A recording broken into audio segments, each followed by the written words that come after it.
Kalau sisa baiknya, dapat rahmat Allah, masuk surga. Kalau seimbang, tunggu di Araf.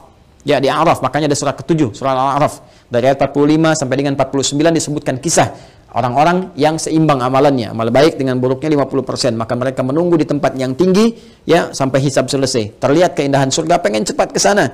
Ya, tapi terdengar jeritan neraka, tak mampu melihat sehingga mereka memohon rahmat Allah, ya Allah rahmatmu, ya Allah rahmatmu. Maka Allah dengan rahimnya tadi, rahim, memberikan rahmat kepada mereka, maka mereka dimasukkan ke dalam surga setelah hisab selesai.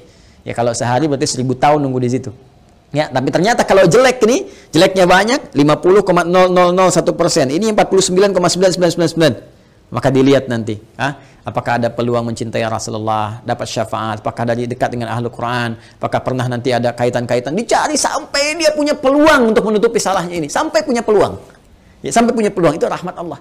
Sampai Allah kemudian memerintahkan malaikat, cek lagi coba ada amalan sunnahnya atau enggak, cek lagi ini, cek lagi itu, sampai sempurna. Allah Maha tahu, tapi untuk memberikan keadilan supaya dibuka. Ya, mudah bagi Allah mengatakan sudah nggak ada peluang, masukkan neraka, mudah.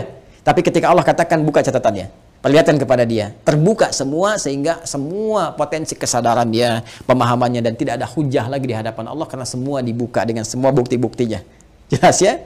Nah, kalau dia tidak mendapatkan ini semua, maka dia masuk ke dalam neraka sampai selesai batasan kejelekannya, lalu dengan rahmat Allah diangkut dia, dimasukkan ke dalam surga. Ya, diselamatkan dia, kemudian dimasukkan ke dalam surga. Tapi orang-orang yang memang ingkar dari awal, tidak punya iman, bertentangan, kemudian bahkan mempertentangkan Allah Subhanahu wa taala, maka orang-orang semacam ini akan kekal di nerakanya seperti Allah janjikan. Karena itu kalau masih punya kesempatan, perbaiki diri kita.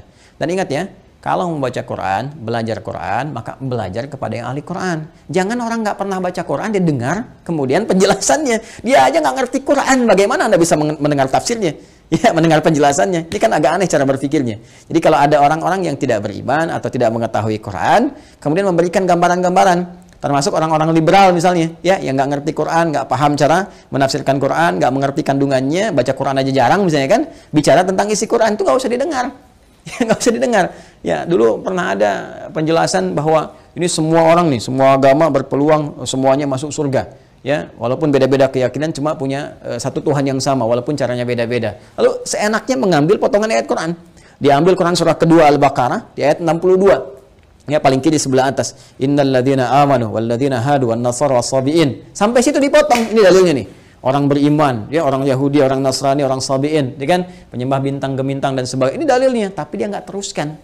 Man amanahnya nggak diteruskan. Man amana billahi wal yaumil akhir wa amila salihah. Sepanjang mereka beriman kepada Allah. Maksud Allah ingin menyampaikan bahwa semua hamba-hamba Allah ini, apapun yang ia kerjakannya sepanjang mereka beriman dan beramal saleh. Ya, misalnya tadi yang dari kalangan Muslim, ya.